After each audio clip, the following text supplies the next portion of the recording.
la Maison de la Culture pour cet événement de commémoration des chevaliers noirs dits tirailleurs. Et je pense que s'ils avaient tiré ailleurs, la France serait aujourd'hui au bras des ennemis. Donc c'est des chevaliers noirs suñu ay maam lañ nañ leen di jëmmal parce que tirailleur dafa mel ni koo xam ne dafa mën xeex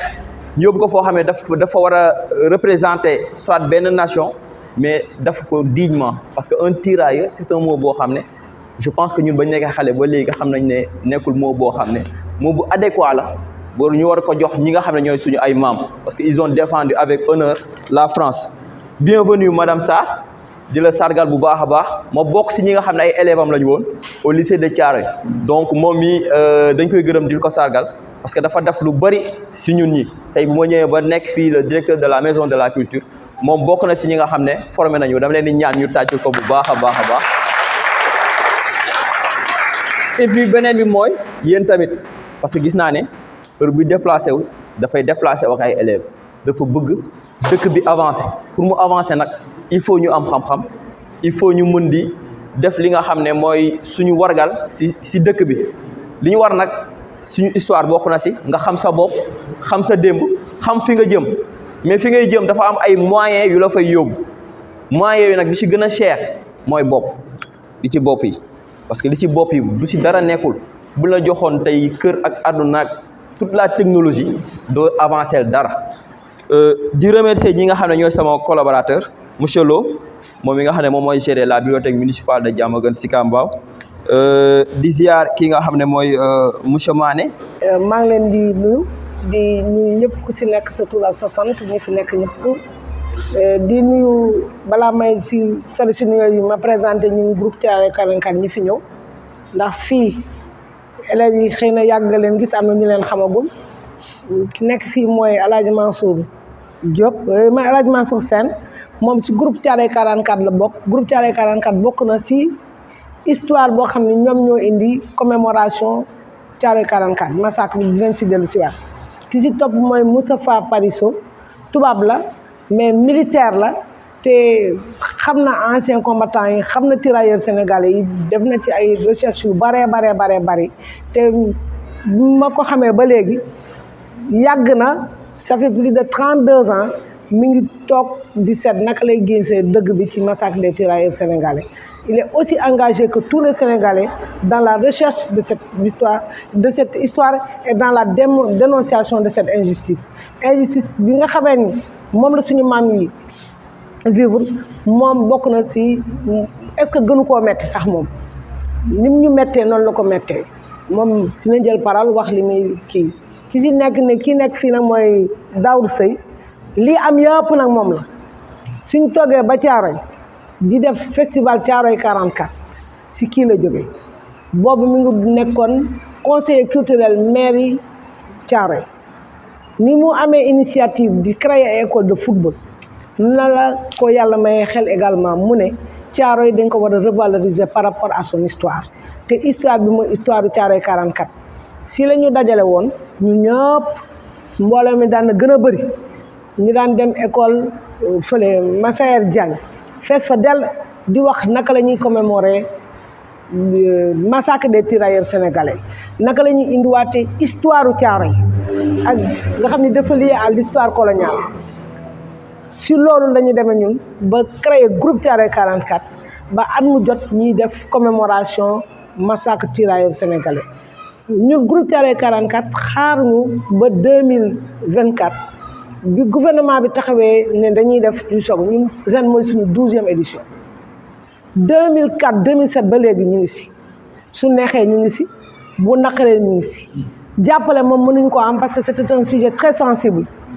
état bi bëggul ñu wax ko ndax France bëggul woon ñu wax ko am ñu nag kenn ku ñu jàppale soo invité sax kenn bu cordialement courtoisement dinañ ne waaw mais du leen tax ñu déplacé du leen tax ñu ñëw ñenn sax dañuy yaakaar ni thème boo xamee ni amul solo amul importance il y a des choses plus importantes dans la vie bi ñu demee ba changer gouvernement changer kii bi régime bi Sonko waxee ne dañuy def si la engouement populaire bi yëpp ñëw comme si lu bees la comme si injustice mi ngi soog a ñëw ak yooyu mais ñun Thiaroye 44 groupe Thiaroye 44 si la ñu nekkoon ak moom mii moo tax bu demee ba festival am dem ba ñëpp di wax festival ba tur bi nekk yëpp dem ba ñu koy commémorer mën nañ ni si moom mii la. kan moo ñu jàppale si loolu nos seuls partenaires étaient les élèves amul keneen koo xamee ni fii ci Sénégal jàppale ñu ko dul élèves parce que ñun élèves yi non seulement ñoo màgg bokk nekk kilifa mais ñun ba ñu sonnee ba sonn élèves yi ñoo doon suñu public ñoom lañ daan woo ñii fi toog ba ñu commencé di marche xale bu ndaw la ju woon di marche di def théâtre di porter la voix sketch yi ñu joué ci Thiaroye 44 poème yi ñu daan def wax ji ñu def yéen ñii ñoom mbay ñii toog boobu ay élèves la ñu woon te moo tax ñoom bokk na si ñi nga xam ne ñoo tax festival taxaw fi ñu taxaw bu ñu taxawee ba nga xam ne moo tax it également si commémoration bi ñu tëral ci élèves yi ndax élèves yi à travers ñoom moo tax ñu tëral li boo gisee élèves yi def déclamation ci kanamu public bi yëpp c'est parce que yéen ñii fi toog ñii waa élèves lycée de Thiaroye ñoom ñoo xeex loolu ba ñu ne leen mënuñoo def proclame mënuñoo def peut-être ñu xalaat ne mënuñoo def célébration sans génne ci élèves yi nga xam ne ñooy avenir dëkk bi loolu itam il faut ñu tënk ko moo tax ñun activité bu ñuy def élèves ñun xeebuñu ko dañ ko jox cër parce que non seulement ñoom ñooy avenir bi ñoom la ñuy jël yëpp teg ko seen loxo mais ñoom ñoo nekk depuis du début te ñoom ñooy nekk également l'avenir moo tax activité scolaire dañ ko mës ak pédagogique dañ ko mës a favoriser dañ ko mës a cëral am na ñetti activités yoo xam ne élèves lañ ko defal ci suñu 12e édition bi benn bi lycée fële la woon nu mu tudd Tëngéej parce que ni ñuy defee activité fii lañ defee Tëngéej pour ñun commune yëpp ci war a bokk histoire bi Thiaroye rek moom ko noonu lañ ko defee itam Yëmbal noonu la ko indiwaalee indi ko Diamaguène Sicap Mbao parce que également pour ñun ñëpp moo ci war a bokk loolu mooy indi suñu teewaay. Pourquoi lu xew le 1er décembre 1944 lan moo xewoon Thiaroye fii peut-être boo jëloon 10 ñaar ñi ñoo koy xam loolu nag moo fi indi tey parce que ñun dañu leen wax suñu slogan moo doon lan pour la mémoire muy ñun nañu sargal ñaanal sunu maam yi demoon mais contre l'oubli mais nañu bañ ko fàtte benn boo nee contre l'oubli nga am ay xale ñuy ñëw toog di déglu yow dalee wóor ni lii kenn du ko fàtte parce que xale yi bu subaa ñooy nettali mu dem mais c'est que des na ci mag ñi dong bés bu mag ñi deewee affaire ba ñu gas ko mu suul mu jeex mais nag Dieu merci ba madame Sarr xeex na ba xale yi di ko di fu ñu taxaw gestu ni gis leen kon nag lii madame Sarr jàppal ni kenn du ko fàtte contre l'oubli ñun ñu koy sox ba yóbbu ko biir université doyen fac lettres Alioune Kandji recevoir ñu toog waxtaan ñun ma ne ko contre l'oubli dugg na ba temple du savoir kenn doon ko fàtte contre l'oubli madame Sarr ñu koy xeex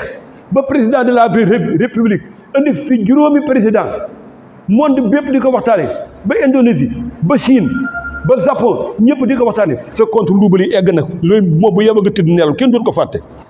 tey jii madame Sarr bu la neexee nga nelaw xam ne li nga doon xeex lépp incha allah rabbi di nga am relève ñii ñëpp see relève lañu ñii ñëpp daañu topp sa ginnaaw aw la incha allah rabbi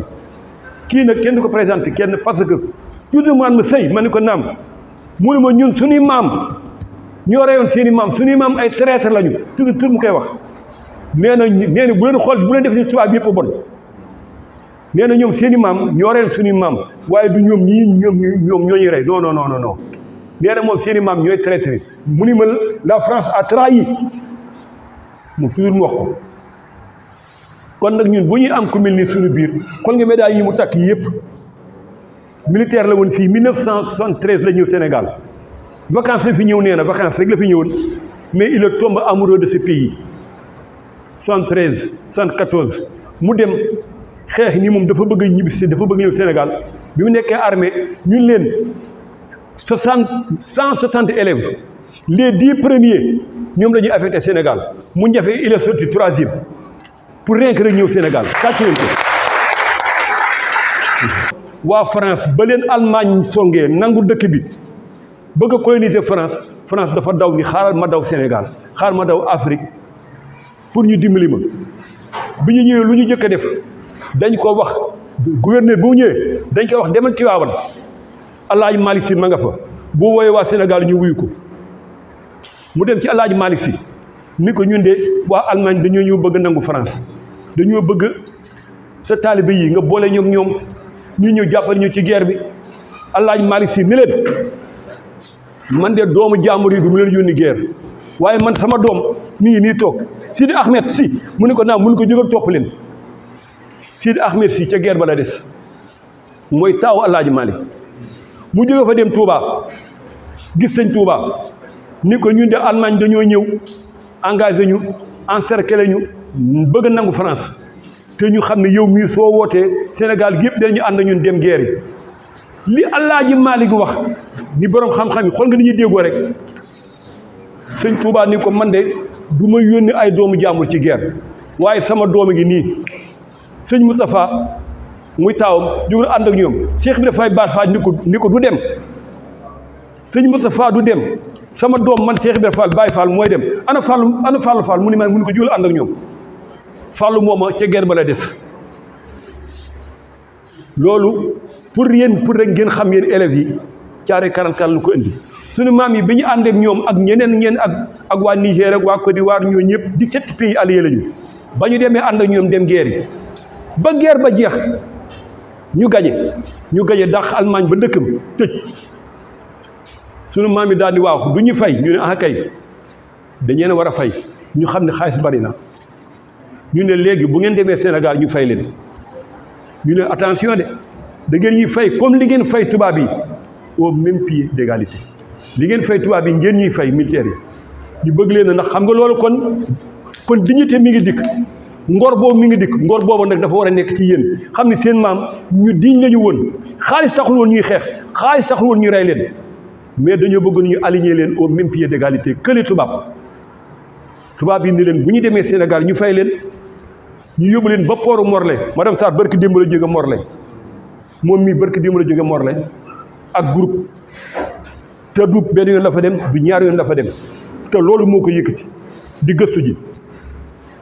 biñ demee ñu indi bateau bi 2000 war a ñibbisi pour que rek ngeen xaw a xam tuuti affaire si rek laay joxe ñu ni colonel bi ni yéeg leen bu ngeen demee Dakar ñu fay leen lu mat 300 ci suñu maam nee na ñoom du ñu yéeg parce que buñ ñëwee da ngeen ñuy nax du ngeen ñu fay 300 ci ñoom ni ñoom du ñu yéeg gouverneur bi colonel bi daal ni ku bëgg a yéeg yéegal ku bëggul yéeg ngeen bàyyi ko fi bateau bi départ avec 2000 mooy 300 1700 kon 1700 ñoo yéeg 300 des fa 300 yooyu ñu yóbbu leen Trévé bàyyi leen foofu boo demee ñu bari seen bàmmeel nga Trévé 300 yi fa desoon di ñaxtu naan ñoom du ñuy yéeg parce que dañ leen di nax 1700 yi bu ñu ñëwee ba Dakar bi ñuy wàcc 1300 ñoo wàcc ana 400 yi des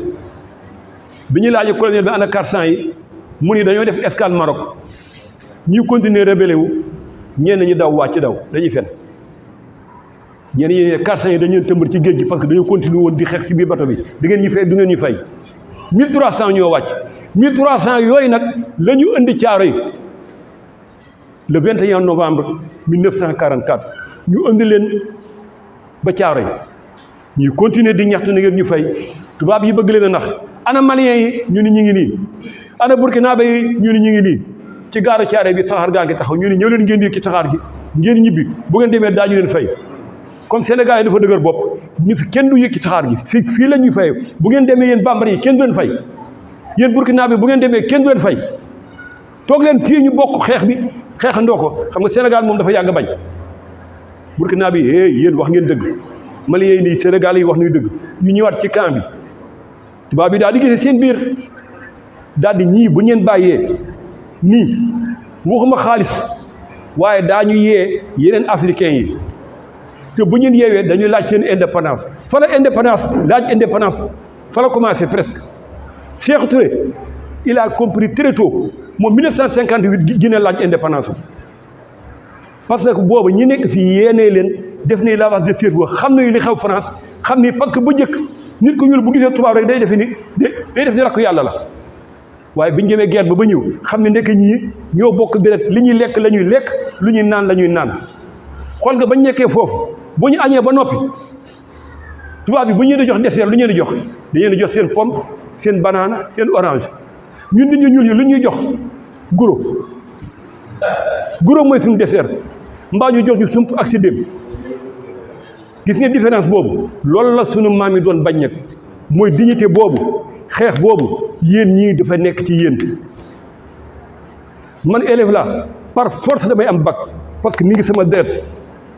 par force damay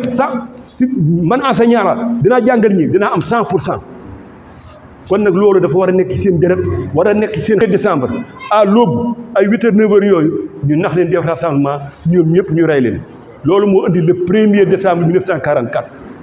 pour que yéen ngeen xamee ko noonu. À Monsieur Sey, président fondateur, et à mon ami Sen, ici, de l'association Thiaroye 44 qui a été créée le 6 décembre 2005 par les fils et petits-fils d'anciens tirailleurs sénégalais. Maintenant, je vais traduire, comme Monsieur Sey l'a dit. En effet, 80 années de silence. Une tragédie du 1er décembre 1944 qui n'aurait jamais avoir dû lieu. Une tragédie, je dis, mais non, un massacre, une barbarie, ce n'aurait jamais avoir dû lieu. Ces tirailleurs qui ont servi la France avec bravoure, ils avaient quitté leur pays, leur famille, et à leur retour, ce matin du 1er décembre 1944, alors qu'ils demandaient leur pension et leur dû, un officier X de la France qui avait reçu les ordres, bien sûr, des autorités supérieures, donna l'ordre de fusiller ces valeureux tirailleurs sénégalais. Donc, on parle de Thiaroye 44,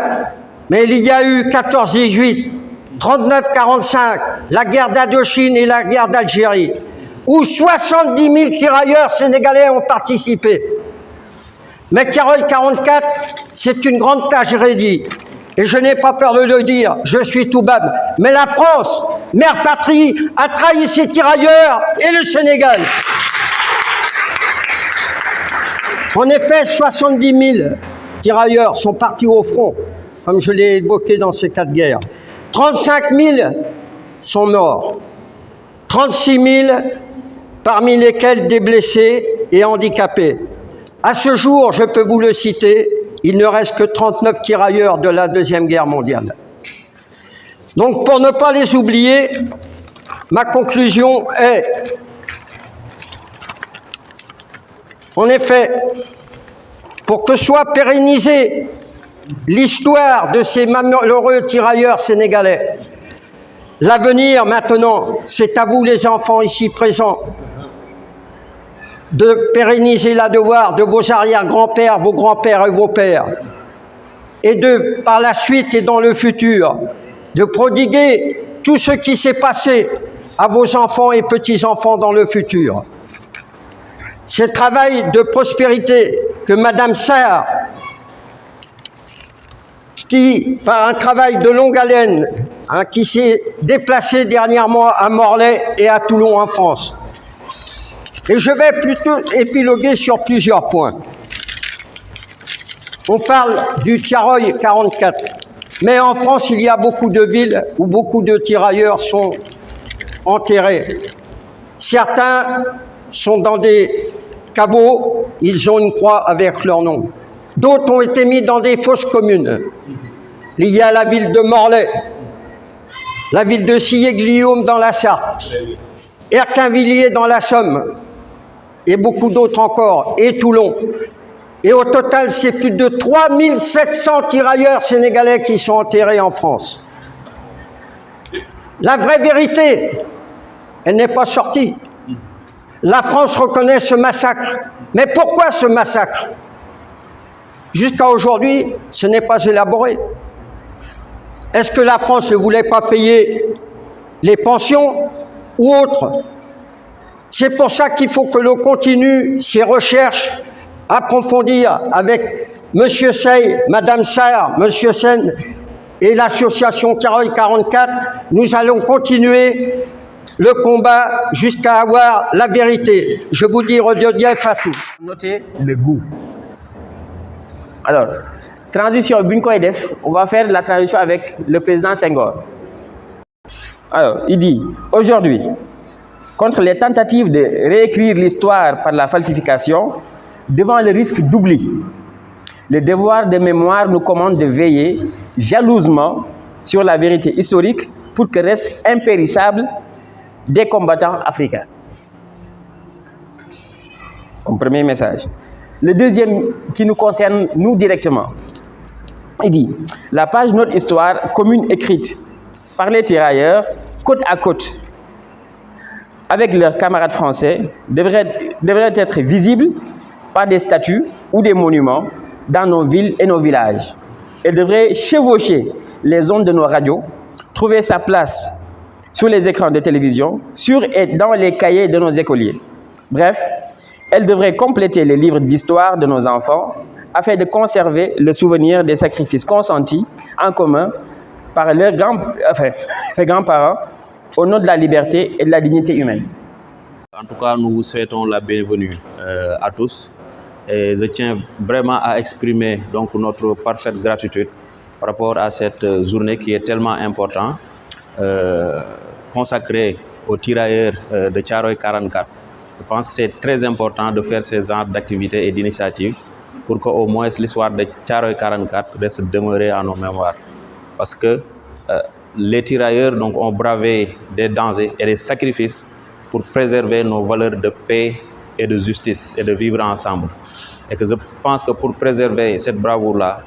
tout ce que nous pouvons faire, c'est de faire ces genres d'activités-là pour qu'au moins leur souvenir reste en nous. Tout à l'heure, mon frère donc Mor a soulevé la question pour l'attitude de la France par rapport au massacre de Thiaroye 44. Mais je pense que depuis l'arrivée de son Excellence, M. le Président Bassirou Diomaye Diakhar Faye, les choses ont beaucoup évolué. Avec le Premier ministre, M. Ousmane Sonko, li nga xamanteni def nañ ko récemment à Thiaroye 44 muy la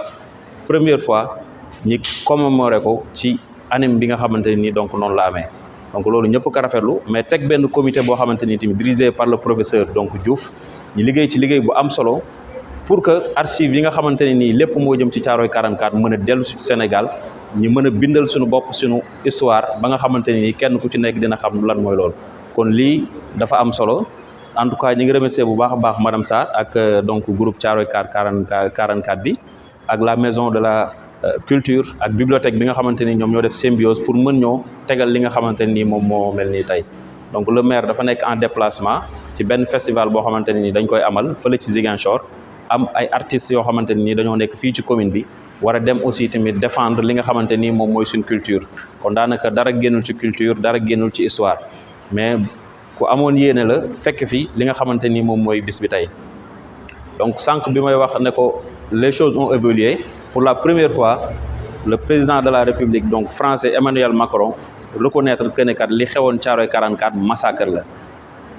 jël correspondance adressé ko ki nga xamante ni moom mooy président Bassirou Diomaye Faye te loolu nag buñ ko amee dafa am ay nit yoo xamante ni ay jàmbaar lañ yu ci nekk di liggéey ba tey jii nii mbir mi mën a évoluer kon ma bëgg ngeen tàcc bu baax a baax madame Sarr ak ñi mu àndal équipe Thiaroye 44 bi voilà parce que ñoom daanaka dañ leen cee fekk si ñu tetee donc leur engagement amaana tey mbir yi dina xaw a sooxe mais ñoom ñoo ci nekk donc di xeex ñu yàgg koo dégg partout muy défendre li nga xamante ne moom mooy cause bi ba tey jii nii ñi am li nga xamante ni moom mooy reconnaissance boobu ñi xam ne kat loolu massacre la woon te li leen war mooy ñi def enquête approfondie pour que ñun ñi mën a tëggal suñu bopp suñu histoire parce que déjà ci nombre bi daanaka ñu ci bëri mënaguñ cee déggoo parce que dafa am ay nombre boo xamante ni moom la ñu wax ñun aussi tamit suñuy historien am leneen loo xamante ni gis nañ ko loolu nag li ñu koy mën a may mooy à travers donc ces rencontres là kenn ku ci nekk di ci xëltu mais aussi tamit teel a def ci yéen ndaw yi fi nekk ngeen xam ne nit boo amul histoire amoo dara nit bu fekkee ne xamoo sa culture mooy que ne yow xamoo fa ngay teg sa tànk kon déjà président ñi ngi leen insister à ce que bibliothèque municipale bi mi ngi fi ngeen fay dem œuvre yi nga xamante ne mi ngi wax ci Thiaroye 44 di wax ci sunu héros yi ngeen di ko gëstu di xam yéen yéenay ñan di xam ñooñu jàmbaar ga ñu amoy woon ca bañu cay toll di daan xeex lépp loo xamante ni daanaka jaay doole la ak nooteel donc loolu dina leen mën a may ngeen xam yéen yéenay ñan ba aussi tamit ëllëg ngeen bokk ci mag ñi nga xamante ne nii Sénégal day am ci ñoom yaakaar pour la nga xamante ni bëgg nañ ko muy Afrique bu moom boppam Sénégal boo xamante ni bu souverain la bu juste ak bu prospère mën a nekk loo xamante ne nii kenn ku ci nekk dafay dugal loxoom yéen aussi tamit ngeen am ci bu baax a baax seen wàll woo xamante nii donc da ngeen ko koy way kon daanaka du ñu guddal loolu la ñu amoon lu ñuy sànni mais daal di sant ñëpp di leen wax ne mbir mi bëgg nañ ci te incha allah donc honorable bis bu ñu bisee ak comité bi maa ngi koy wax sànq monsieur Lo ak ñoom Babacar mi nga xamante ni ak Lopez mi nekk ci maison bi ne nañ xool benn rencontre bu ñu def ak comité bi xool nan la ñuy gën a yaatal affaire yi pour que lu mel nii ñu mën koo dupliquer ci yeneen zones yi parce que baax na fii te je pense que ni lii modèle la war a doon pour les autres communes yi nga xamante nii ñi ngi ci Sénégal di ci mën a roy xam ne Thiaroye 44 warul nekk loo xamante ni rek dañ koy célébrer 1er décembre wala ci période boobu mu jeex dafa war a nekk loo xamante ni continuité lay doon nem ay thématiques yoo xamante ni nit ñi nañ ko mën a xam mais jàngale ko aussi tamit mu gën a approfondir ci li nga xamante ne moom mooy circuit scolaire bi élèves yi di jàng parce que bu boobaa dina nekk loo xamante ni lu am solo la kon maa ngi leen remercier bu baax a baax merci beaucoup jaa ngeen jëf. Le 6 décembre 2005 à Strasbourg. Ici, vous avez l'association des fils et petits-fils de tirailleurs sénégalais. À Niari-Tali, il y a le téléphone. La Force Noire et les camps du Sud-Est. Voilà. Ici, vous apercevez 34 200 morts entre 2 août 1914, 1919, en plus les troisièmes guerres. Comme je le disais tout à l'heure dans mon énoncé, la guerre 14-18, 39-45, la guerre d'Indochine, la guerre d'Algérie. Ces 4 guerres, les tirailleurs sénégalais ont participé. La commémoration de la victoire alliée sur l'Allemagne nazie de 8-45, d'injustice faite aux droits des hommes. Vous pouvez lire, vous pouvez prendre des photos. Ici, ce sont des tirailleurs sénégalais et ici, c'était une infirmière qui ont servi et combattu pour la France. Là, vous les avez, c'est des anciens combattants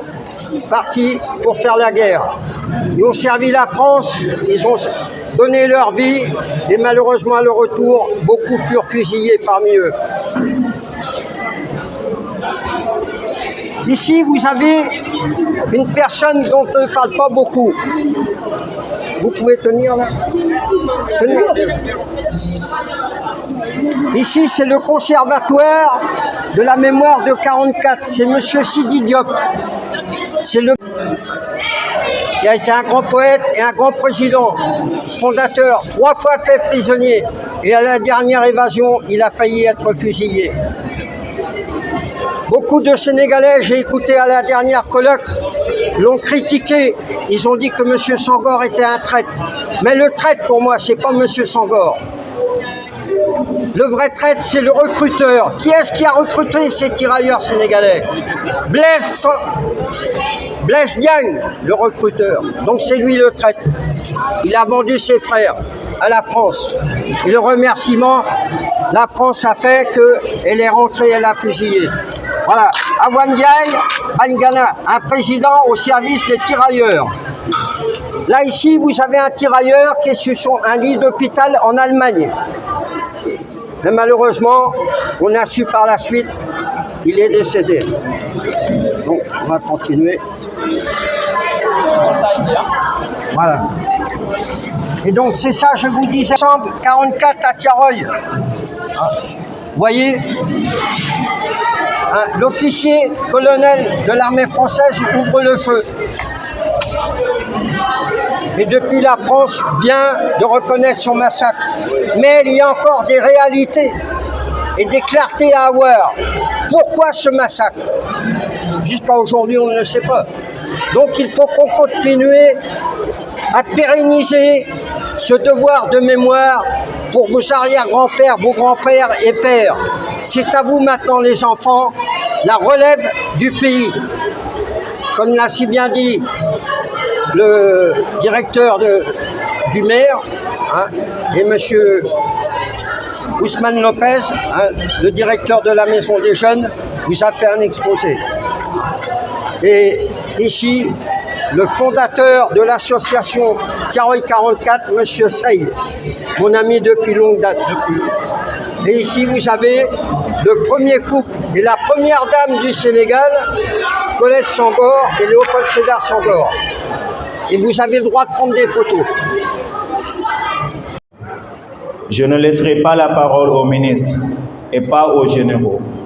Je ne laisserai pas, non. Les louanges des mépris vous enterrez furtivement. Vous n'êtes pas des pauvres aux poches vides sans honneur, mais je déchirerai les rires banagnants sur tous les murs de France. Car les poètes chantaient les fleurs artificielles des nuits de Montparnasse. Ils chantaient la nonchalance des chalands sur les canaux de noir et de ciment. Ils chantaient le désespoir distingué des poètes tuberculeux, car les poètes chantaient les rêves des clochards sous l'élégance des ponts blancs. Car les poètes chantaient les héros, et votre rire n'était pas sérieux, votre peau noire pas classique. Ah, ne dites pas que je n'aime pas la France. Je ne suis pas la France, je le sais. Je sais que ce peuple de feu, chaque fois qu'il a libéré ses mains, a écrit la fraternité sur la première page de ses monuments, qu'il a distribué la fin de l'esprit comme de la liberté à tous les peuples de la terre conviés solennellement au festival catholique. Ah, ne suis-je pas assez divisé? Et pourquoi cette bombe dans le jardin si patiemment gagnée sur les épines de la brousse? Pourquoi cette bombe sur la nation édifiée pierre à pierre? Pardonne-moi, Sira Badral.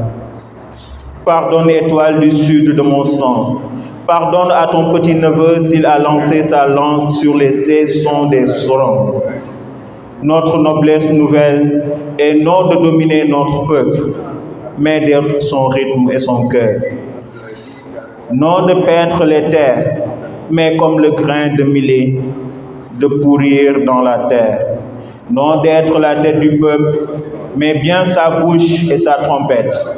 Qui pourra vous chanter si ce n'est votre fils d'armes, votre frère de sang? Vous, tirailleurs sénégalais, mes frères noirs à la main chaude, couchés sous la glace et la mort. Merci.